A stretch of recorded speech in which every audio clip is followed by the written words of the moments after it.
Hey everyone, welcome back to On Purpose, the #1 health podcast in the world. Thanks to each and every single one of you that come back every week to listen, learn, and grow.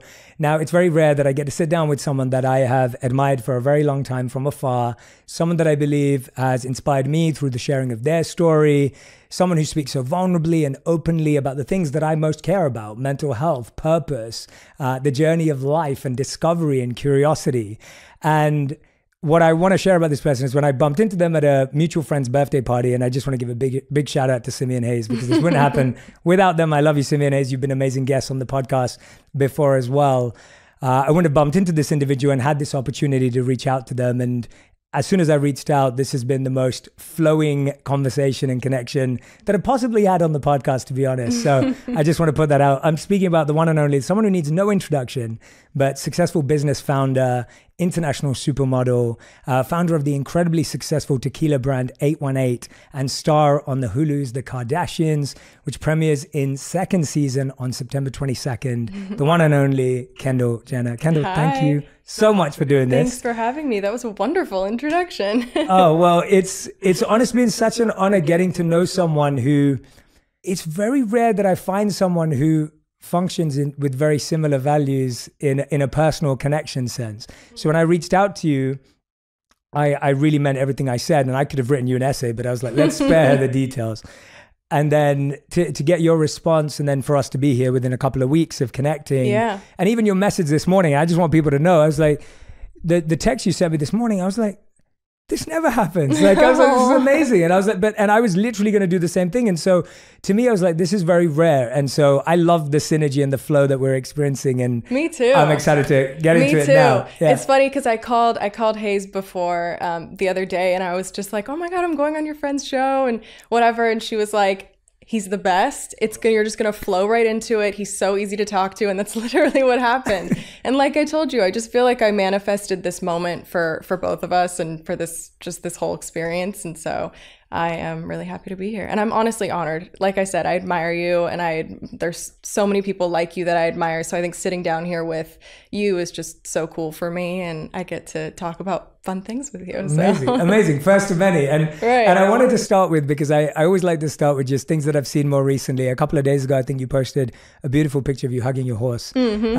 And you were like, like snuggle time or something like that. And I was just like, when did horses become a part of your life, and how did you get so close to them? I think I've spent many lifetimes with horses. I think this is one of many lifetimes that I've had. I grew up in a horse community. So where we grew up, horses everywhere, more trails than there were homes, really. And so I was always around horses, and I just was deeply in love with them. And I have no explanation. And that's why I say I feel like in past lives I have just been around horses. Yeah, so since I was a really young kid, loved them, and continue to love them my whole life.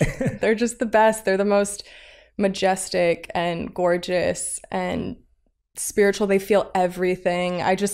It's such an honor to be in their presence and to be able to do what I can do with my horse. I find so magical that I can stand in her stall with her and just like vibe out with her. I like sometimes come to like get a little teary-eyed when I'm standing in my stall with her, because I'm like, this is so cool that you allow me to do this and we have this connection without any words. It's just the best thing ever. So I love them. Yeah, that's so special. I have a different teary-eyed story with horses, but I'll tell you the short version. So when I proposed to my wife, who I can't wait to introduce you to, when I proposed to her, which was 8 years ago or something like that, when I proposed to her, I organized what I would consider like a very Hollywood proposal. It was too over the top, and I would do it totally different today with everything I've learned. Happens. But yeah, it happens.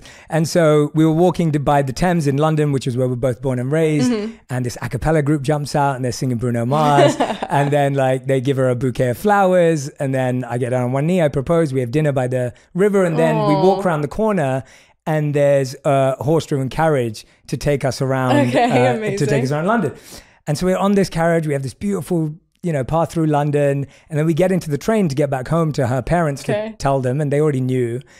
she's got hives all over her face. No and way. all over She her was arms. allergic? She's allergic to No. horses. And Oh I my found out the day I gosh. proposed to her. I was like, all right. So then she was like, she had tears. And when we got back, her parents were like, what did you do to her? At least you got to enjoy the moment. At It least you got wasn't to till enjoy after, yeah, it wasn't until right? afterwards. But no, I I'm love sorry horses. to hear that. No, I love horses the same way you do. Like I used to go to India a lot when I was a kid.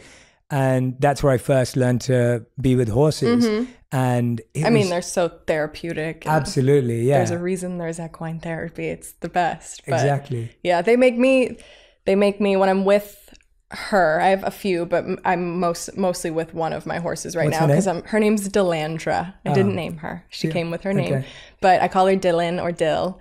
I love her so much, but when I'm with her, I genuinely, I speak of like, or I spoke about how I've just loved horses my whole life. I feel like a kid around her. Like I feel like my 12-year-old self that would get up every morning throughout the entire summer at 8 a.m. to go just be at my trainer's facility. And I would stay there from 8 a.m. to 8 p.m. I'd ride all her horses. I'd groom all her horses. I would just sit in the stalls with all the horses. Like it just, anytime I'm with her, I just have that sense of like being a child again. And it's a really, really good feeling. Yeah, So animals have that special ability, great. don't they? Like They're so whichever awesome. animal you're attracted to. And yeah. I never thought I would, but when I lived as a monk, the animal that's revered in India is cows.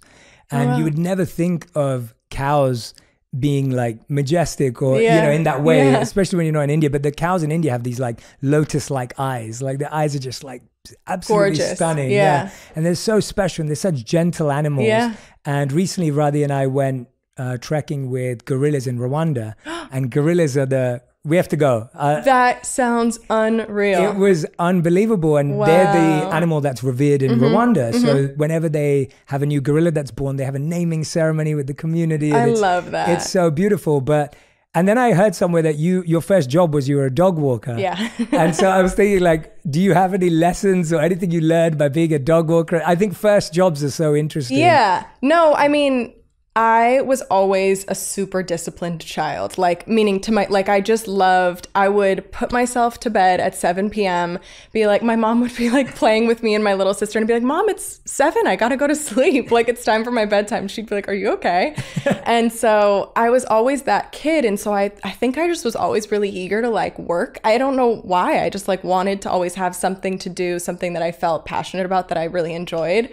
And so, yeah, when I was young, I put some flyers around our community and said I would walk dogs. And I ended up getting people that would let me have their dog for a few hours and take it for a walk. So I loved animals and I liked having something to do. So I was a kid that liked to be by myself with animals. So like, I think that was a cool, very fitting thing for me because I got to be by myself walking, but then also experience all these little dogs with me. So. Yeah. I wish I did that. I used to deliver newspapers. So that was my first job. And it's not as glamorous in London because it's raining. Was that what you were desiring or was that No, I more was just 14 years old and wanted to make some money. You're just like, I need to make some money. Right? Yeah. And so I was like, all right, I'm going to start doing this. And you don't get to, you'd see it in the movies where the paper boy just like chucks the paper at the door, but I'd had to actually go and put it inside. So my only interaction with dogs is they were on the inside grabbing the paper. Right. And so, yeah. Like barking at you. Yeah, and they're stuff. barking and stuff. But